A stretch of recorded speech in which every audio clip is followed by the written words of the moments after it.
நான் 2 பேருடைய வாழ்க்கை வரலாறு தான் நடிக்கணும்னு ரொம்ப ஆசைப்பட்டேன். ஒன்று இசைஞானி இளையராஜா அவர்களுடையது, இன்னொன்று சூப்பர் ஸ்டார் ரஜினிகாந்த் அவர்களுடையது. ஒன்று நடக்குது. தனுஷ் அவர்களை பேச அழைக்கிறேன். அங்கே பேசுறீங்களா, போடியம்ல பேசுறீங்களா? எது பெட்டர் உங்களுக்கு?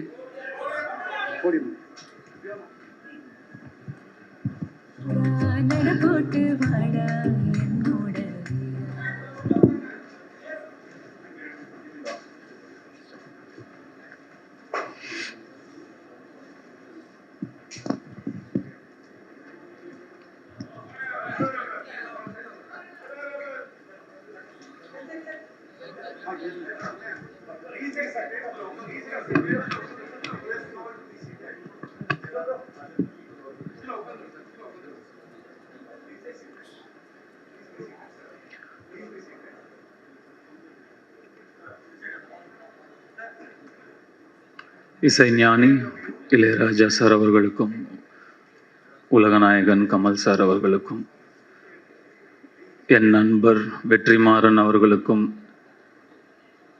என் செல்லம் பாரதி ராஜா சார் அவர்களுக்கும் மற்றும் வாழ்த்த வந்திருக்கும் அனைவருக்கும் என்னுடைய வணக்கம்.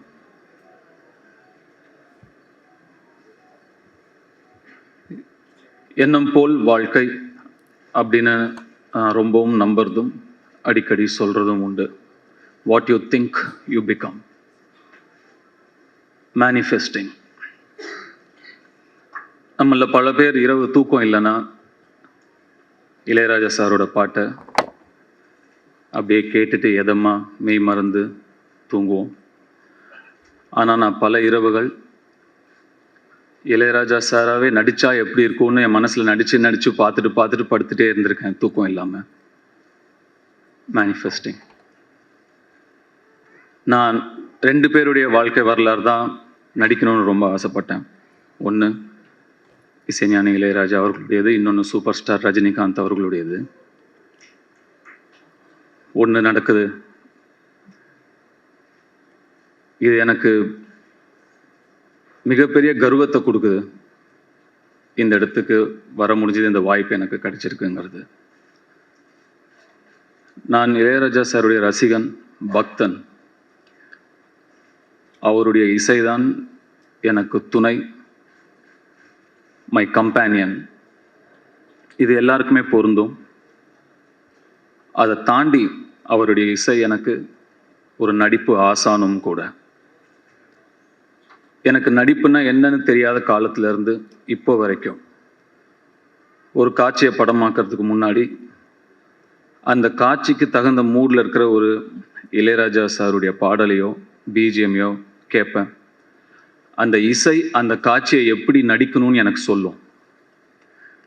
அதை அப்படியே உள் வாங்கி அந்த காட்சியில் நான் நடிப்பேன்.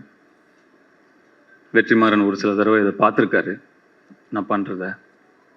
இப்போவும் இது ஒரு பெரிய சேலஞ்ச், இந்த கதாபாத்திரத்தை நடிக்கிறது பெரிய சேலஞ்ச், பெரிய ரெஸ்பான்சிபிலிட்டி அப்படின்னு சொல்கிறாங்க. எனக்கு அப்படி தெரியல. ஏன்னா இப்போவும் அதே இசை எனக்கு சொல்லும் அதை எப்படி நடிக்கணும் அவராகவே அப்படின்னு. ஸோ இப்போ மேலே வரும்போது, சார் நீங்கள் முன்னாடி போங்க, நான் அப்படியே உங்களை பின்னாடி ஃபாலோ பண்ணி வரேன்னு. நான் என்ன உனக்கு கைடா அப்படின்னு சார் கேட்டார். கைடு தான் சார், கைட் பண்ணிகிட்டே தான் வந்துட்டுருக்கீங்க இவ்வளோ வருஷமாக.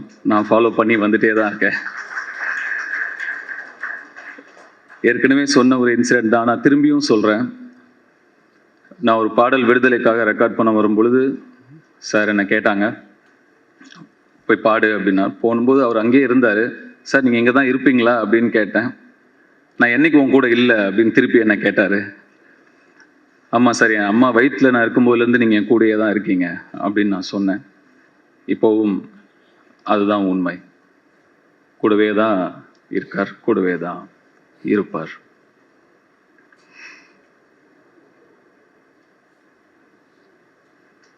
நிறைய விஷயங்கள் பேசணும்னு நினைக்கிறோம். ஆனால் நம்ம முன்னாடி நிறைய பேர் பேசுறதுனால நிறைய பாயிண்ட்ஸ் நம்ம யோசிச்சுட்டு வந்துடுது, போயிடுது. வெற்றி ஒரு சில விஷயங்களை அப்படியே போகிற போக்கில் அடிச்சிட்டாரு. இப்போ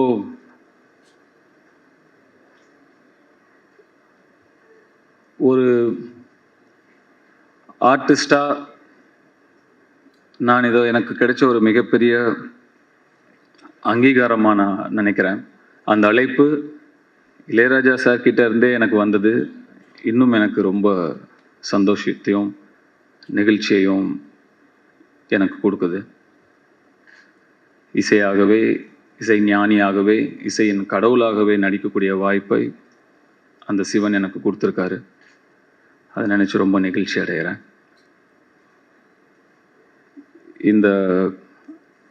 இங்கே இதை வாழ்த்த வந்திருக்கும் கமல் சார், அவருக்கு இசை மீதும் இசைஞானி மீதும் இருக்கும் காதலையும் அன்பையும் இதை காட்டுது. ரொம்ப நன்றி சார். அருண் நிறைய ப்ரெஷர் போடுறாங்கன்னு நினைக்கிறேன். எந்த ப்ரெஷரும் எடுத்துக்காதீங்க. இதை என்ஜாய் பண்ணி பண்ணுற ஒரு விஷயமா தான் நான் பார்க்குறேன். இந்த ஒரு வரலாற்று சிறப்பு மிக்க ஒரு படைப்பில் நம்ம இருக்கோங்கிறத என்ஜாய் பண்ணணுமே தவிர நம்ம அதை ப்ரெஷர் எடுத்துக்கூடாது, சேலஞ்சாகவும் நினச்சக்கூடாதுன்னு நான் நினைக்கிறேன். இந்த இடத்துல நான் இவ்வளவு மட்டுமே பேச நான் நினைக்கிறேன். இசையை பற்றியும் இசை ஞானியை பற்றியும் பேசும் ஒரு மேடை வரும். அப்போ நான் விரிவாக இன்னும் நிறைய விஷயங்களை பகிர்ந்துக்க விரும்புகிறேன். I am so blessed. Thank you so much for all of you for coming and blessing us. இப்போதைக்கு ஏனோ தெரியல, ஒரு ஓரமாக நின்று குயில் பாட்டு அப்படிங்கிற பாட்டை வந்து ரெக்கார்ட் பண்ணும்போது எங்கள் அப்பா இப்படி நின்று பார்த்துட்டு இருந்த அவருடைய முகம்தான் எனக்கு இங்கே ஃபுல்லாக தெரிஞ்சுக்கிட்டே இருக்கு. இங்கேருந்து போகும்போது அவருக்கு ஃபோன் பண்ணி நான் கண்டிப்பாக இதை நான் பகிர்ந்துக்கணும்னு ஆசைப்பட்றேன். இன்னும் நிறையா இருக்குது. அப்புறம் லேட்டர் பேசுறது கண்டென்ட் இருக்காமல் போயிடுங்கிறதுனால இப்போ இதோட ஸ்டாப் பண்ணிக்கிறேன். Thank you so much.